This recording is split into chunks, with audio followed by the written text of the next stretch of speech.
Saudara-saudari yang terkasih, kita jumpa lagi dalam Pelita Hati hari ini, Sabtu 7 Januari 2023, hari biasa dalam masa Natal.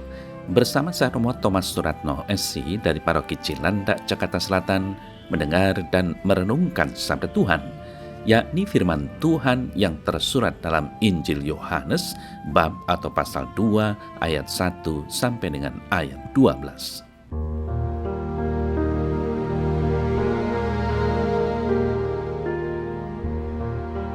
Pada hari ketiga ada perkawinan di Kana yang di Galilea, dan ibu Yesus ada di situ.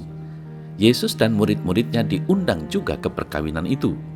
Ketika mereka kekurangan anggur, ibu Yesus berkata kepadanya, "Mereka kehabisan anggur." Kata Yesus kepadanya, "Mau apakah engkau daripadaku, ibu? Saatku belum tiba."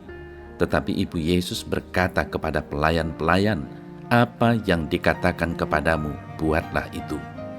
Di situ ada 6 tempayan yang disediakan untuk pembasuhan menurut adat orang Yahudi. Masing-masing isinya 2-3 buyung. Yesus berkata kepada pelayan-pelayan itu, "Isilah tempayan-tempayan itu penuh dengan air." Dan mereka pun mengisinya sampai penuh. Lalu kata Yesus kepada mereka, "Sekarang cedoklah dan bawalah kepada pemimpin pesta." Lalu mereka pun membawanya.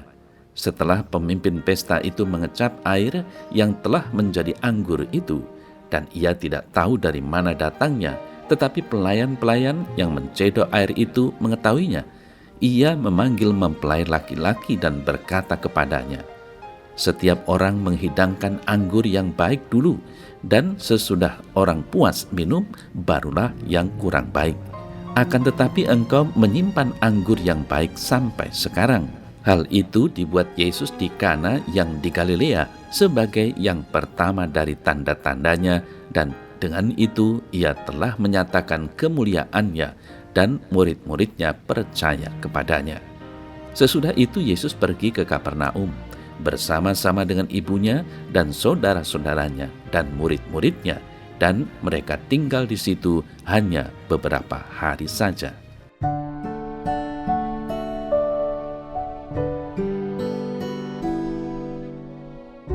Saudara-saudari yang terkasih, seperti yang tadi kita dengar bersama dikatakan, pada hari ketiga ada perkawinan di Kana yang di Galilea, dan ibu Yesus ada di situ.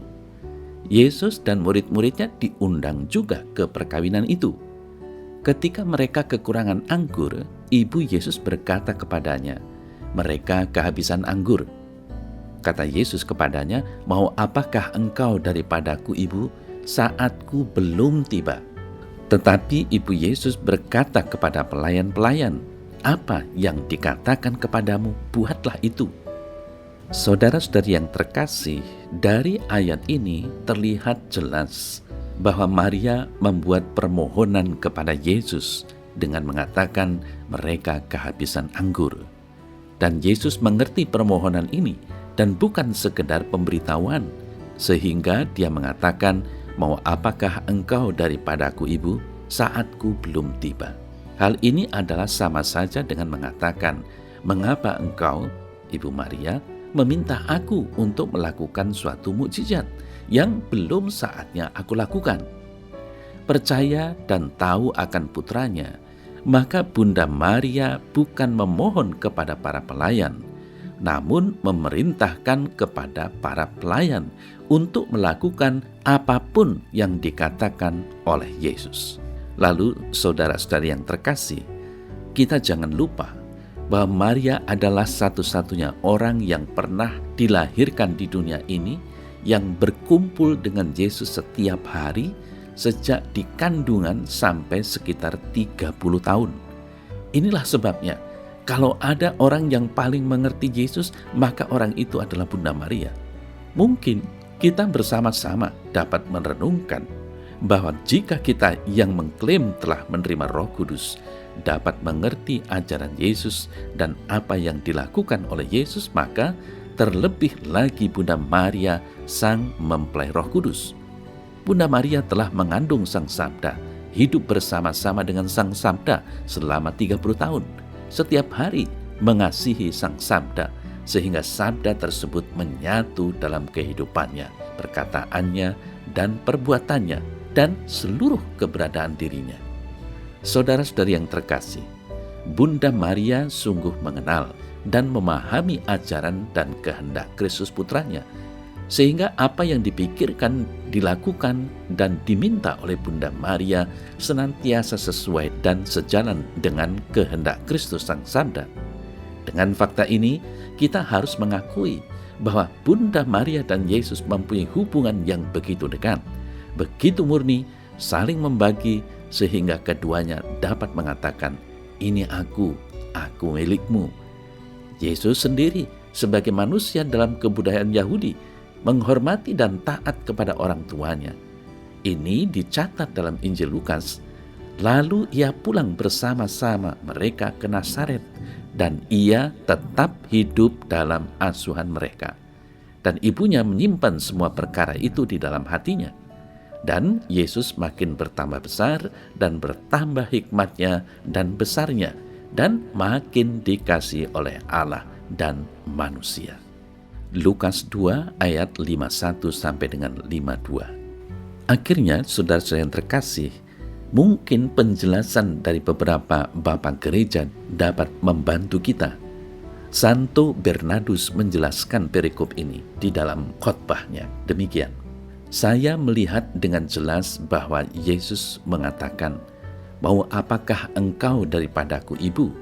Bukan karena ia memarahi atau menegur, atau mau mengaburkan kesederhanaan hati ibunya yang merendah, namun karena demi kita, sehingga apa yang menjadi perhatian orang tua menurut daging janganlah membuat kita yang sudah percaya menjadi khawatir. Sebab Kristus nyatanya taat kepada ibunya, dan untuk menghormatinya ia melakukan mukjizat itu." Kemudian, saudara-saudara yang terkasih, Santo Chrysostomus, meskipun ia, Yesus maksudnya, menjawab demikian, namun ia mengabulkan doa ibunya, sehingga ia dapat menghormatinya dan tidak tampak mengeraskan hati terhadapnya, ataupun juga mempermalukan dia di hadapan begitu banyak orang yang hadir.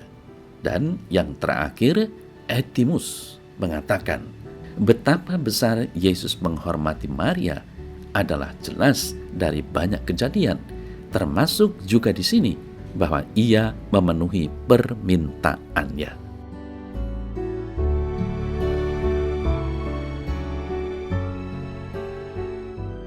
Dalam nama Bapa dan Putra dan Roh Kudus. Amin. Ya Tuhan Yesus, Bunda Maria bundamu memohon bukan untuk dirinya tetapi demi banyak orang, khususnya yang punya hajat perkawinan.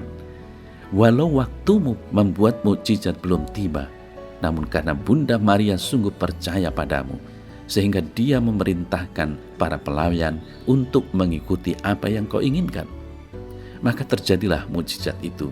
Air berubah menjadi anggur. Maka dengan pertolongan Maria dalam kesatuan dengan belas kasih-Mu, bantulah aku selalu dalam perjalanan hidupku di dunia ini. Amin. Semoga Allah yang Maha Kuasa memberkati saudara dalam nama Bapa dan Putra dan Roh Kudus. Amin.